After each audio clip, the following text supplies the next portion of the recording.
So, welcome to the Propwash Podcast. My good friend, Yair Nauta. How are you, Matt? Yeah, I'm good, man. Happy I'm good. to be back in the Netherlands? Always. It's like a second home for me, my friend. Yeah. So, especially in your epic boat shop. But, Thanks a lot. mate, You're welcome. We'll talk about this later on, what we're sitting in here. This is insane. Yeah, this is crazy. This is our biggest rig ever, I guess. Yeah. Mad. Right, so let's kick it off as we always do. How did you get into fishing? I want that sort of vivid early memory of whether it was with a little pole and a float or whether it was straight in on lures. Where were you? Who were you fishing with? Who took you? Who hooked you to get into the fishing? Yeah, that's a long story. It was a long time ago. No, I'm not so old, Matt. I'm 32 in the moment. So, but I was a little guy, 4 years old. We are living on the water.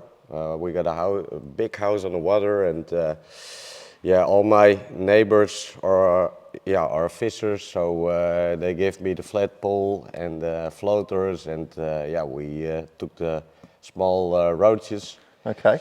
And then I was, I think, 16. And I met a guy, an old guy, Klaas was his name, and he took me with him sender fishing with lures and that kind of stuff. And that was crazy. It was insane. Fishing was really good. And was that from the boat or from the bank? No, that was first from the bank because I need to practice. Okay. And when the practice was good, I can go with him on the boat, and we fished a lot of times on Lauwersmeer. Okay. Here in the north of the Netherlands. So on that, can you remember back to when you were first doing that? Because people that haven't really fished for Zander don't understand, if you're casting for them, how hard those strikes can be. Yeah. Can you remember that first? Yeah, for sure. So you've gone from fishing a pole with a float and it like beep, beep, yeah, and then a little wriggle, and then you're casting lures, and you're having to get, like you said, you needed to learn it, so you needed to get that sensitivity and understand what the lure was doing. Yeah. Can you remember your first Zander strike?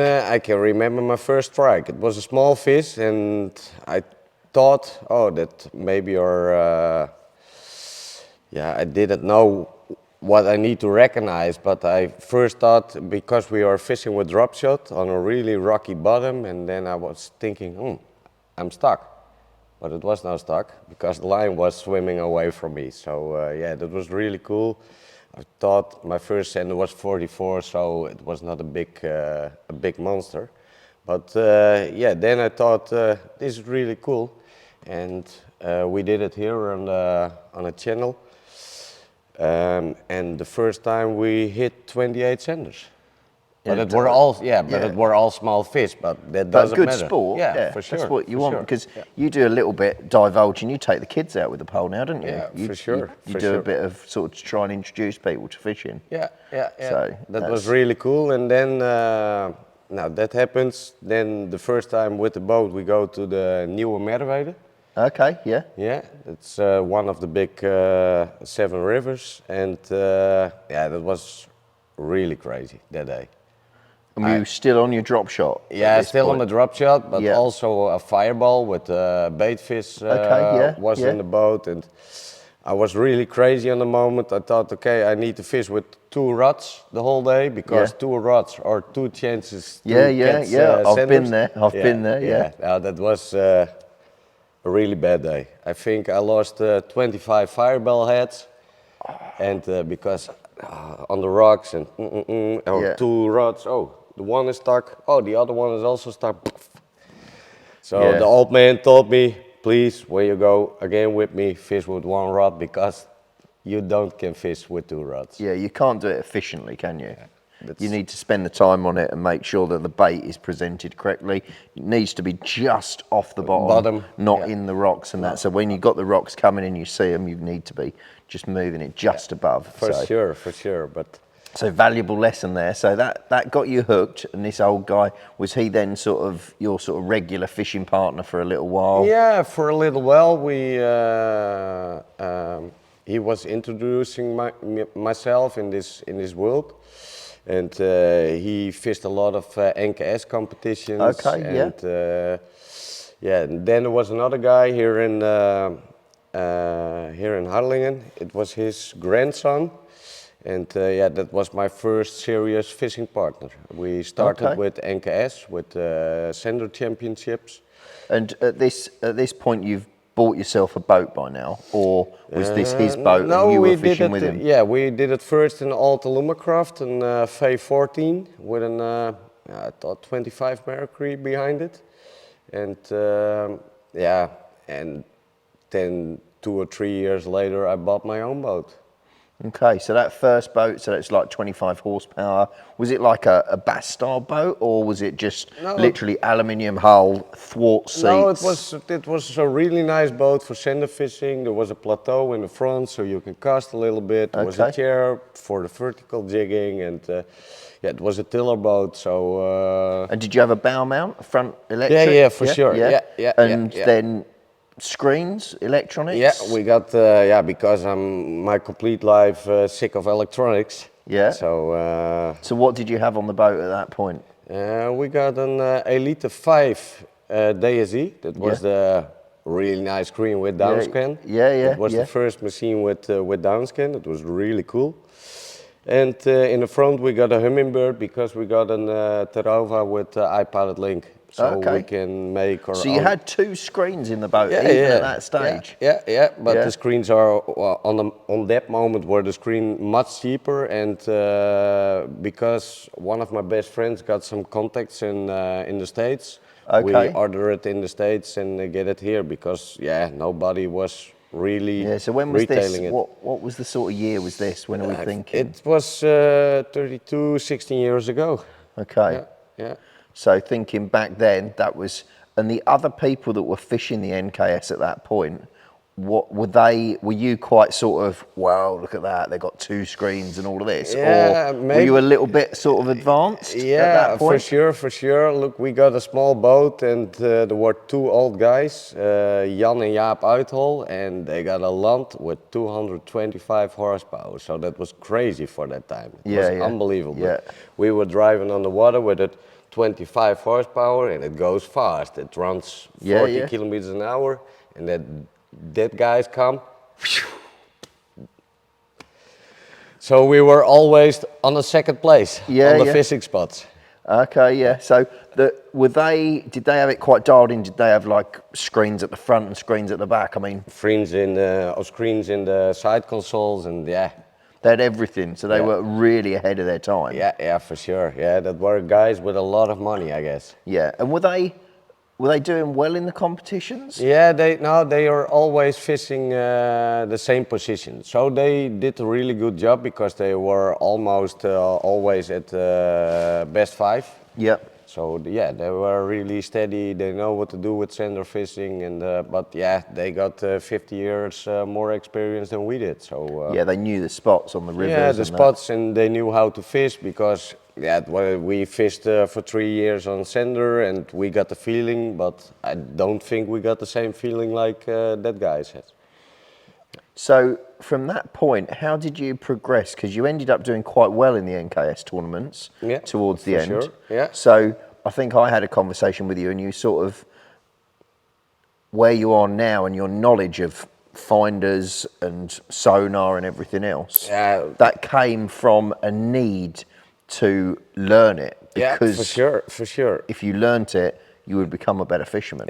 Yeah, that's what you say. We never won a competition. We were third or fourth, and I think, okay, there needs to be something that we also can win a competition or that kind of things. And yeah, you know, you never will win from Luc Coppens. No. I will never win from Luc Coppens because Luc spent so many hours on the water, and yeah, I don't have that time. So we need to search one thing where we can get a lot of information from, and other people don't understand it.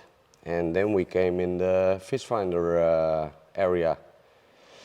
So you just did a lot of research and you read about these finders for sure. and about like ping speed and all of those things, Yeah. and then learnt that and then took that knowledge to the water onto these NKS tournaments? Yeah, because we never can be the best fisherman. There is always be so you need a little bit of luck.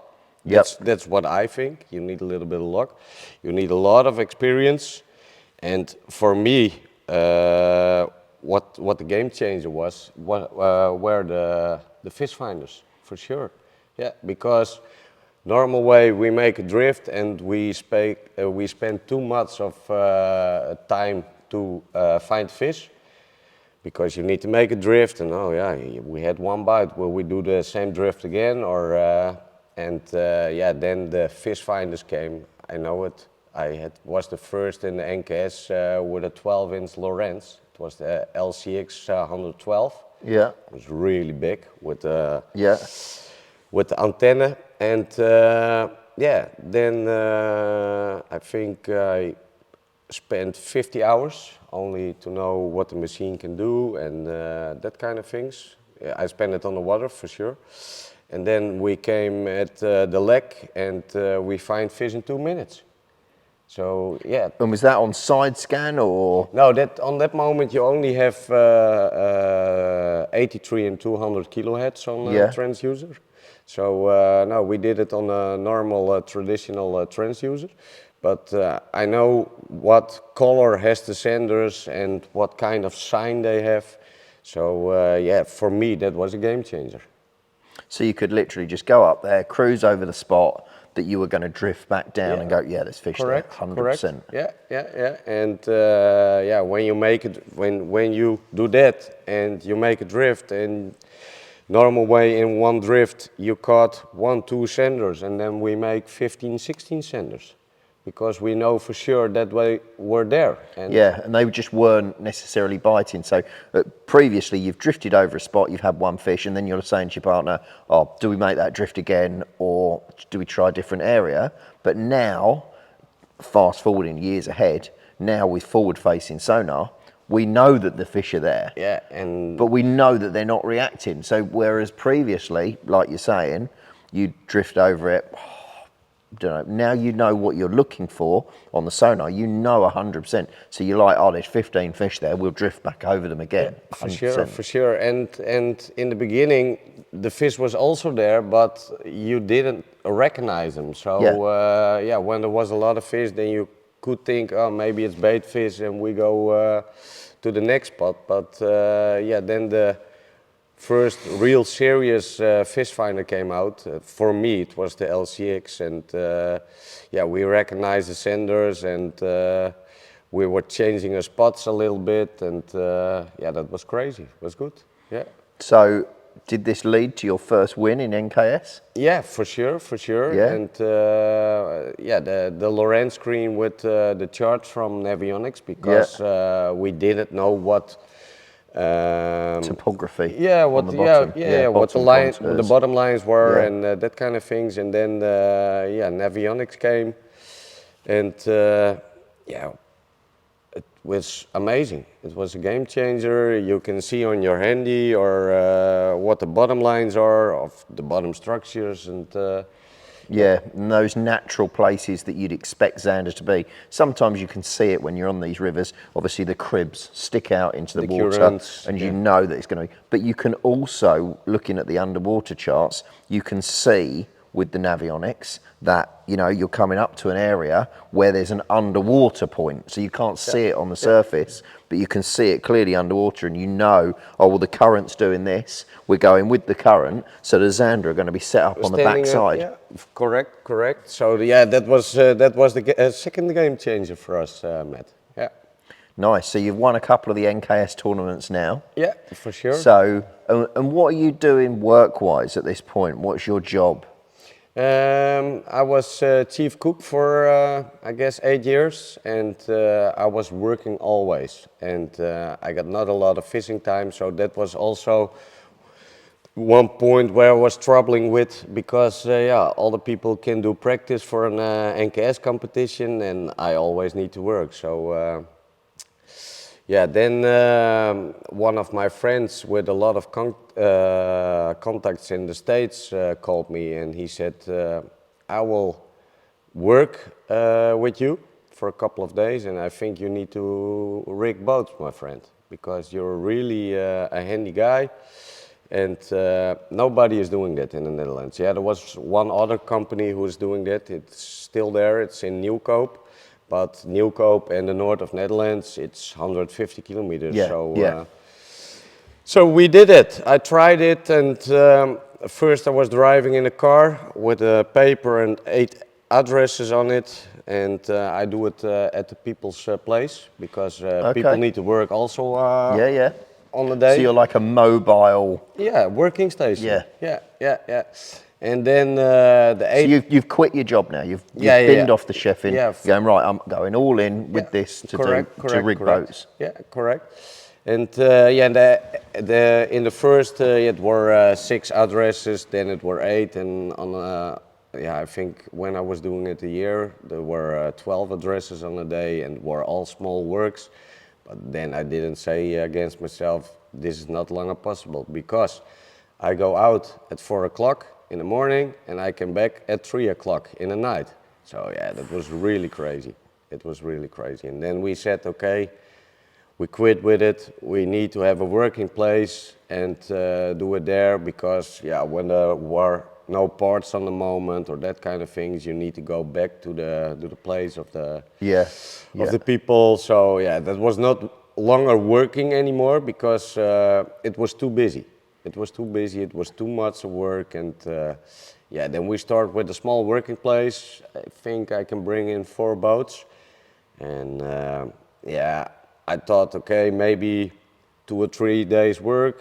I will cook still for 2 days, and but from the moment I started, it was crazy, and it's still crazy. I've seen people come in here and just rocking up outside. Oh, can you just have a look at this? Oh, yeah, can you just put this on it? And it's just, I mean, how many boats now, where you are now, how many boats are you doing a year? On this moment, we rig with 2 guys, and we rig more than 500 boats a year. And boats like this, we prepare it in 3 days. Yeah. Yeah, but it's crazy. It's insane. You did mine in 2 days. In 2 days, that was also crazy. They were long days, though. It were long days, no work, no eating. No, just coffee and cigarettes. Coffee and cigarettes, but we fixed it, and we managed it, and we were happy that you can go back to England. Yeah, that was cool. So at one point, I remember a story where you went over to, well, this must have been through your contacts in the States. You bought a load of second-hand boats, did you not? Yeah, that's tell us about that, because that must have helped you get to where you are. Yeah, that was quite a bold move. Yeah, it helps because you learn new people and that kind of stuff. But for my rigging career, it doesn't matter. It doesn't matter. No. Yeah. But we were going to. There is here one guy in Harlingen, and I think that he's 2007, 2008. It was his first time in the States, and he always bought second-hand lunch, Alumacrafts, that kind of stuff, and he was reselling it here in the Netherlands, because on that moment there were no dealers. He was the first guy with the Lund of a Lund Rebel in the Netherlands. That was a real fishing machine, and he took me with him to go to the States, and it was unbelievable. We go to Cabela's and that kind of stuff, and there were only boats, and fishing equipment. And then I was thinking, okay, we need to have the same here in the Netherlands. Not the fishing equipment, because there are a lot of fishing stores here in the Netherlands, and I think the problem is with people like us. I love Kitec, you love Kitec also a little bit, but when you're owner of a fishing store, then you will drop 3 meters with Kitec because you love it. Yeah. But it doesn't say that other people also will love it. So that was the part in my life that I was thinking, okay, I never will have a fishing store. But for my rigging career, it was really amazing. We see a lot of companies. We were at the Northern Wholesale. That's a really big retailer of, that was incredible. It doesn't matter what you need to have, they got it. Yeah. When it's from TH Marine or it's from Minn Kota, or it doesn't matter, it was on stock there. So that was crazy. And then we ordered 6 boats. It were 6 small ones. And these were ex-guide boats, or they were on boat. Yeah, they were in a really bad shape. It was unbelievable. The carpet and the wood were gone. The engines has problems, and but the price was good.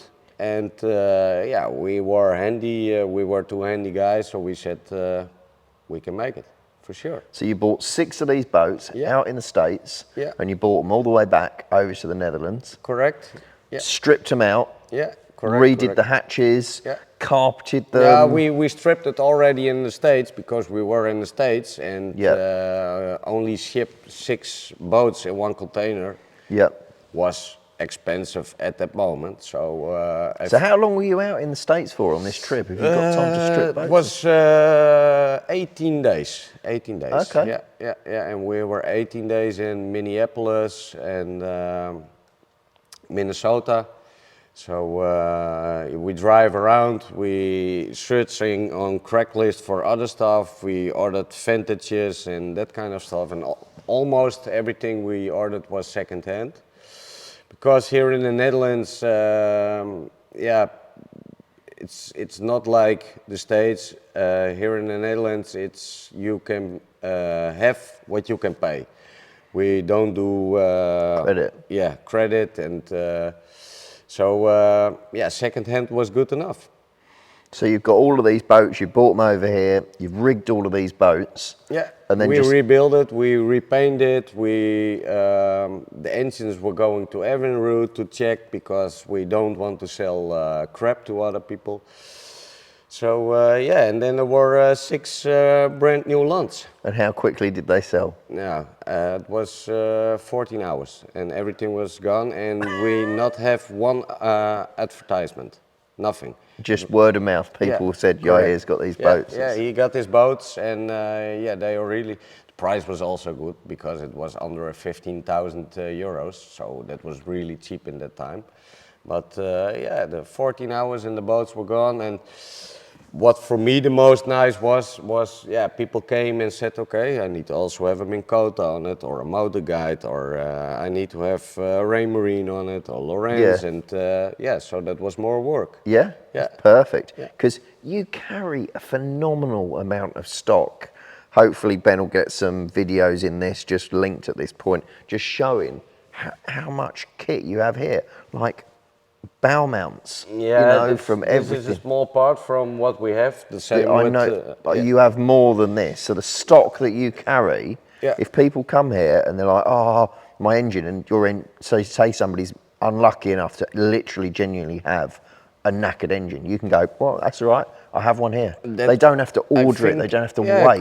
Correct. I think, and we see it with your boat. Your boat was, you got almost everything, but then you're rigging and thinking, holy, we miss a cable. And normal way you can say to your customer, sorry, we need to order it, and it takes 1 or 2 days, and you got a boat here standing for 1 or 2 days more. And for us, that's not possible because we want to rig the boat, get it out. It's not like, take it away. The cable will be here in 2 days, and then you can bring it back. But it's no different. We had a small issue. One of my batteries we had an issue with. You were like, no problem. I have Gyrocell batteries in stock. We'll just put a new one in. We'll send the other one back, and they can sort it out. Yeah, correct. Perfect. I think that's the most important. The people are happy with, because you can.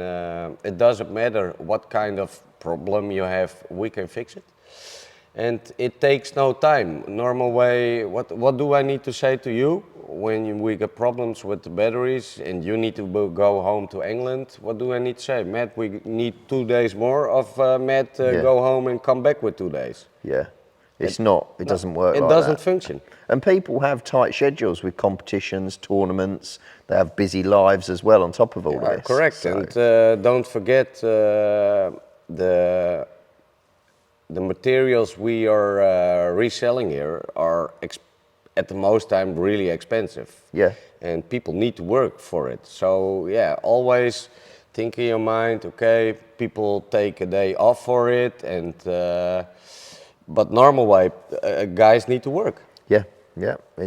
So, I mean, this was a massive project for you, what we're sitting in here. So this is a Nitro Z21. Talk us through this, because this is a crazy project. We can do it, we can do it. It's almost ready. Yeah, the only thing we need to do is make in the passenger console also, yeah, his friends. So he's having a screen in the passenger console. Yeah. But let's not take away from this. He's got 2 in the cockpit. He got 2 in the cockpit, he got 3 in the front. 3 in the front, 2 in the back. And then his friend was saying, okay, when we drive to our fishing spot, I need to check there where we're going to fish. So they're having another screen. Yeah, we need to build another screen inside it. 8 screens. 8 screens, yeah. That is mad. I got 6 times 12 on my boat, and I was always thinking, okay, this is the most craziest what there is on planet. And this guy said the same. You need to build the most craziest at the planet.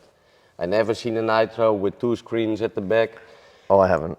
And has he got live for the Garmin's at the back for sure. as well? Yeah, yeah. So he's got live at the back and live at the front. Live at the front. So you 2 can have times. two people using forward-facing sonar. Correct, correct. Insane. So I mean, with this rig, what do you reckon the value is of this rig? What's it worth?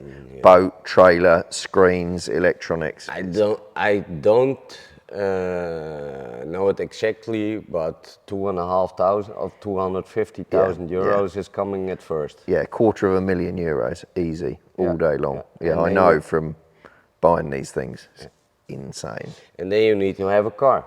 Yep. Because to pull you it. cannot run it with the Fiat 500. No, 100%. You need something big to pull it. So, right. So, let's think. What else? What else do I want to chat about? You've fished a lot of other competitions as well. You've done very well in set competitions. You fished some of the early YPC, YouTube Predator Cup stuff. Yeah, correct. Doing stuff from the bank and that. You've also done very well in, well, you can list them off. Honda Marine Cup, Skills and Stripes. We won it, yeah. And I fished a lot of NKS competitions. So what led to you coming away from those NKS? Why did you stop fishing those? We stopped fishing the competitions because there was a team, it was cheating.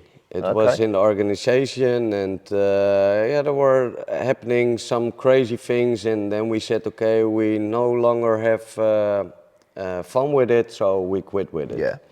And then I fished, I think, 2 or 3 years, no competitions anymore, and because there was no fun, and then one of my other fishing friends said, we need to fish the Predator Tour one time. Okay. So that was my first, I think it's now 8 years ago, and that was my first real tournament. Yeah, it was really cool. That's grown excessively now, hasn't it? Unbelievable. In Holland and in Sweden. Sweden, yeah, I got a lot of respect for Evert. It's a really nice competition. The setup is good. Yeah. The marshals, they're very diligent on it. All the trackers in the boat. Correct. He really does work hard to eliminate any sort of cheating or any controversy over results. Yeah, for sure. Correct. So, but yeah, I think it's getting too big. Yeah. For the start, for sure. I didn't like the starts previously. Now they're doing it a little bit better. They're doing it in groups, so the boats are going, which I think is the right move. Yeah, correct. Because in the first time it was crazy. We not have a big boat, but you want to go at first to your fishing spots, and then you were driving there, and there were coming big boats, and it was really crazy. Yeah. So. Predator, what else have you fished? Honda Marine Cup? Honda Marine Cup last year. This year was my 3rd time. This year it was really bad for us. We were in shape with practicing, but the wind and the sun were completely changing on the competition day, so our fishing spots doesn't function anymore. So this year was unbelievable bad. But the year before, we fished also the Honda Marine Cup and we won it. Yeah. Nice. We had 3 good pikes, a pike of a 99, a pike of 1.6 and a pike of 1.16. And perches, you need to catch 3 pikes, 3 perches, 3 senders. I thought that day were caught 5 senders, so we know that the senders were not making for us the game changer. We need to look for big pikes, and we found the big pikes. And the perches, normal way, they are never a problem for me. That I'm not a perch whisperer, how the German people call me. They say, oh, there they got the perch whisperer.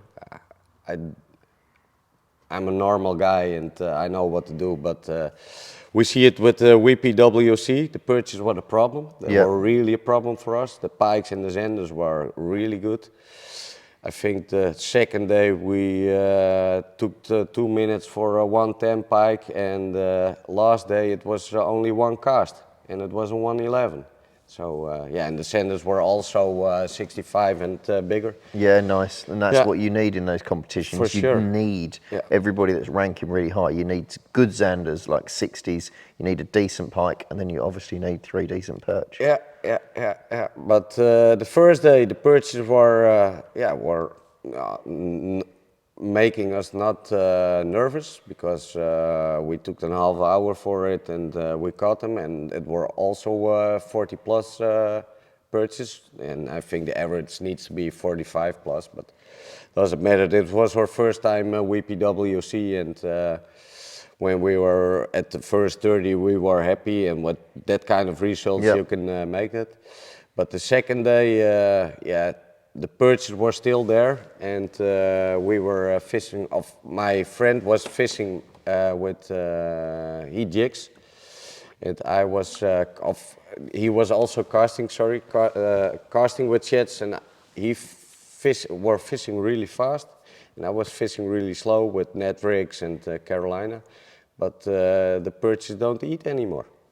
So that was a problem. And then, so you can see them on the active target or the forward-facing sonar. Yeah. You can see the perch there, and you can see they're just not reacting to the baits. Yeah, they were reacting. They were interested. They swim with the bait, and but not take it. Not take it. Yeah, and what normal way when I see a big that was the same when we went out of the water. We go out with the guy from Gator. Yeah. And you know what to do with a big pike. Yeah, he see a big pike, he casts 2 or 3 times, and normal the fish is getting reactive. So that was we did the same with the perches, but it takes too long of time, and normal way you think, okay, we need to hammer that spot because the fish are there, and at the moment there is coming always a moment that they need to feed, but that moment was not in a tournament time. That was crazy. So, WPC, what are you thinking going forwards? What do you want to fish this year? Have you got any more special tournaments that you're going to fish? I mean, you're going to fish WPC again in 2024? Yeah, for sure. Predator Tour? Yeah, Predator Tour not. I think we will fish the WPWC. We fish the Lure Masters. Skills and Stripes is coming back, so for sure we will be there. And that'll be in March, Skills and Stripes, March, okay. One of the last weeks before closed season. Yeah, that's really nice because the perches are then really heavy here. Well, I'm guiding over here with Jan for the whole of March, so I'll be over. So it'll be good to see everybody out there fishing that, because it's quite a good competition. It's a nice format. So you're going to do that. You're going to do lure. How did you get on in Lure Masters this year? No. I don't was there because it was on the same date as the Honda Marine Cup. Okay. Yep. Understand. Okay, but this have you fished it previously? Yeah, but I think it's 4 or 5 years ago. Okay, and what is the format for Lure Masters now? I think it's really nice. You got 3 waters and you change every day. So you'll be put into groups. Correct. And the first group would go on to like Haringvliet, and then Hollands Deep, and then Volkerak. So you get 3 days, and you can fish for one species on each, or all of them? It does not matter. Yeah, correct. You can choose your own water when you need to go to the Volkerak. I was going there for the purchase because there are also really big pikes, but they know what happenings there because it was there unbelievable busy when the banana was closed. Yep. So I was going to the Volkerak for my purchase, Haringvliet for the big pikes, and sender fishing normal on the Hollands Diep. But yeah, I think that's the most nicest. You got not so much of angling pressure on at the day. Yeah, because it's sort of spread out a Yeah, bit more correct. over 30, multiple 35 waters. Yeah. boats, and yeah, you see it with the WPWC. It's getting bigger, 100 boats at the water, or that kind of numbers. And yeah, I think then a lot of good spots Get hammered. Yeah, get hammered for sure. Yeah. So I think that's really nice. What I like the most at WPWC is that you need to fill up your list every day. It's really heavy. It's really heavy. It's very intense. Yeah. If you don't have a full card every day in that competition, Yeah. you're done. Yeah, and I think when you do that with changing the waters, like the Lure Masters, it's the most craziest competition you ever fished. Yeah. Because you know when you're practicing 1 week on Haringvliet and Hollands Diep, you know some spots, and then you have 3 competition days at the same waters. Yep. You see it last year, yeah, the guys who won, they found the fish and they fill up the list every 3 days. So yeah, that's really crazy. Yeah. You need to do it first, but when you do that and changing the waters, it's getting a really strange competition. Yeah, I think it brings an interesting dynamic to it for sure. That's cool. But any other competitions that you want to fish? You going to do any of the sort of major big ones? You're going to try and do Zander Pro or Perch Pro? Or? Yeah, no, I was one of my German friends asked me to do Zander Pro this year of the practice of Zander Pro. That is my friend Frank Boesmeyer. Very good angler. Yeah, a really skilled angler. And he asked me to do Zander Pro qualification. So we fished that together, and yeah, maybe we are organized this year our own competition, one day competition on IJsselmeer, and we will call it the Ironman Games because it's a really crazy water. It is a big water. We were just talking about the size of this water. If you look at this water that Yair is talking about now, we'll stick a Google image up over the top, and it is insanely large. Yeah. And that dam that we'll be driving back across that dam shortly. That's that dam between Friesland and Holland. And Holland. Yeah, that is crazy. Yeah, it's really crazy, and yeah, it's water. It's really hard, and I think that I spent already 10 years on it, and the last 2 or 3 years were amazing, but. Yeah, when you're a really skilled angler, I'm not a skilled angler, I never say it, but when really skilled anglers come, it's the same like all the waters. It's, yeah, you need to search for banks and that kind of stuff, and then you can catch something. So that will be a really funny competition, I guess. Yeah, so when will that be held? What sort of time of year? I think also in February or March. Okay. One of the last months of for the season must be is closed. bitterly cold out there at that time of year. Yeah, but that's why it needs to be the Ironman Games. I get you now. I'm understanding more because I've been up here in October, November type timing. Up here in Friesland, it is bitterly cold. It's so cold. Yeah, for sure. We got here always the north and northeast wind. Yeah. And yeah, it's blowing cold temperatures. Crazy. So new competition potentially coming. The Ironman up there. That'd be an interesting one. For Keep sure. me in the you loop need to on be that. there. Yeah, because you're 100%. also an Ironman. Yeah. I'm up for that. 100% up for that. So what else do we need to go through? We're going to go through bits and pieces. We're going to put some cutaways of this amazing boat shop in here. We've talked about what you've rigged. But your son is coming on really well with the fishing, isn't he? Yeah. How good is he now on Carolina rig? Yeah, setting Carolina. hook? How old is he now? He's now. His birthday was this week, and he's now 10. yeah, but it's unbelievable when I see what that guy is doing in 3 or 4 years. I need to spend 16 years for it, but that's gonna be when he still love fishing when he's 20. Because I don't know, maybe Yeah. he will get a girlfriend and Yeah. she don't like fishing, so I don't know. I hope that he will that he stays fish. That would be a wicked little partnership. You Yeah. and your son fishing Yeah, some of yeah, the for sure. competitions. That would be that's good. my dream. Yeah, for sure, for sure. But when I see now how he's driving my boat, and I can get my truck, and he drives the boat on the ramp, and yeah, it's crazy. At 10 years old. Yeah, yeah. That's He mad. can. Now we are practicing pike fishing with the fly. Okay. Yeah, yeah, but Carolina, net, jerk baiting, it doesn't matter. Jigging, unbelievable. That is cool. Yeah, that's really cool.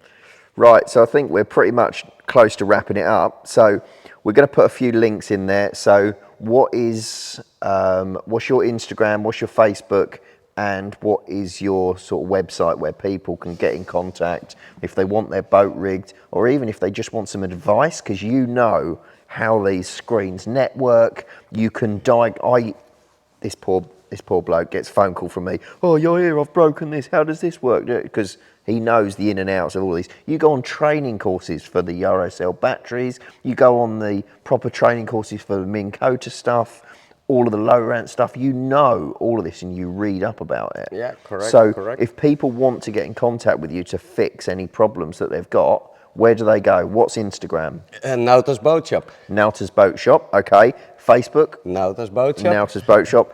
And what's your website? That's Nauta's boatshop.nl. .nl, okay, Yes, and you correct. just put Nauta's Boat Shop in Google and most of those links are there. We will also link them in the description below.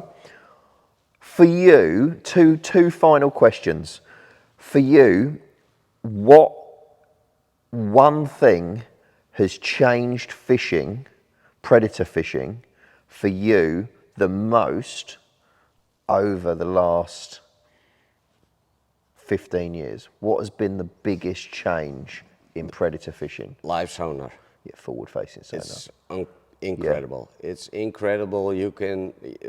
It's also sometimes annoying because you see the fish, you know they are there and they are not biting, but it's a game changer. When you know what to do with your live sonars, it's incredible. Yeah, and you cannot ignore it, can you? No, no, You've no. got to learn it. You've got to embrace it. You need or to have you'll- it because everybody has it in competition. Yeah. Yeah, it's really crazy. We reselling more than 500 units a year, live sonar. So when you don't have it, yeah, you spend a lot of fishing time at the wrong spots, I guess. Yep, indeed, indeed. And possibly it's going to be the same answer, but what one thing could you not go fishing without? You got one thing that has to always be in your boat. What's that? I think my bananas. Your bananas. No, that's a joke. That's a joke. No, my water chart, my Navionics water chart. Okay. I can go out. You know it is Sweden. Then we rocks fish on and the that, yeah, correct, yeah. correct. It's So Navionics, and what do you run in the way of Navionics? Are you on a platinum card? yeah. I got here in the Netherlands. I run the relief shading cards because you can see. I can show it you. We'll put this up on the main screen. We'll get a screen grab of this so that you guys can see it. But yeah, so you're going into the app, the Navionics app on there. Yeah, no. Now we take the Garmin Active Captain app, and yeah, you can. Okay, so you got that colour. So basically, you got the colour charts, and you're being able to make that red, where it's going to be obviously the land or super shallow, and then they'll shade that down from there, and you can get complete colour shading, so you can see at a glance where the depths are. You can see it here now, how many structures there are, and Yeah. yeah, it's crazy. It's unbelievable. Yeah, yeah, you can see all the contours at the bottom. Yeah. See how they're setting up, yeah, and where the buoys are, so that you've got points of reference. So when you don't have a live sonar, but you need to checking for fishing spots in a really short time, get the Navionics app on Yeah, and your... also with that, I know from doing this in the past, where I've come to a location that I'm fishing And I did this very early on in Holland because I didn't want to be seen to be stealing people's spots. I wanted to learn and get all my knowledge on my own. So what I was doing was, if, for example, Jan was on a particular spot, and I can remember this very vividly, I was up near Slyplat, the bird island, and Jan was fishing there, and I was with a guy from England, my friend Andy, and he was like, oh, we should fish there where Andy is. And I was like, no, let's look on the chart and then look at something. Why is he there? Yeah, why is he there? So you look at it and you look at the structure and the bottom contour and the depth. Yeah. So I looked at that on the chart and then I thought, oh, where else? So I then zoomed out on the chart and I went, well, that's sort of similar there. And we went there and I caught a brace of 2 perch, which, you know, they were probably like 46, 45s. But for me, coming from England and working that out for myself, it just meant so much more. Yeah, for sure. And that's the same for me. When I want, I can get 1 million fishing spots for free. Yep. But I don't want to do that because this is my job. I need to maintain a reputation. Yeah, correct. So I never think about that, but I like to fish, I like to look, I like to search, I like to learn from the water, and I love my water charts because I can see in a couple of seconds when there are a lot of lines coming together that can be a good fishing spot. Yeah, because it's obviously a very steep contour, so learning to read that map. Correct. Yeah. Mate, it's been epic. Thank you so much. You're welcome. Guys, check this guy out. And if you need a boat rigged in the Netherlands, you come and see this dude, because the attention to detail, like the wiring, the tools that they've got here. Yair, Magic Mike also works here. They did my boat, and attention to detail is second to none, my friend. Thanks a lot. And also thanks for your trusting in us. No problem at all. Wouldn't go anywhere else, my friend. Take care, guys. We'll catch you soon. Bye-bye.